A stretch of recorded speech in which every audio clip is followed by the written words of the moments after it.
অসাধারণ একটি মুহূর্ত। কেউ কল্পনাও করতে পারবেন না এই জায়গাটা কতটা সুন্দর হইতে পারে। মানে আমি যতটা ভাষায় প্রকাশ করতে পারি তার চাইতে অনেক বেশি সুন্দর এই জায়গাটা। একদিকে চারিদিকে পাহাড়, পাহাড়ের পাদদেশে আমরা এখন আছি চায়ের রাজধানীতে। কি অপূর্ব, কি অপরূপ সুন্দর। ভাষায় প্রকাশ করা যাবে না।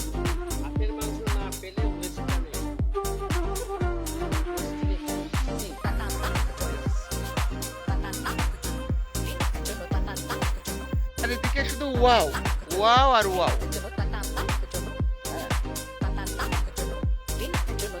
এটা খুব সুন্দর একটা জায়গা। চারিদিকে শুধু ওয়াও।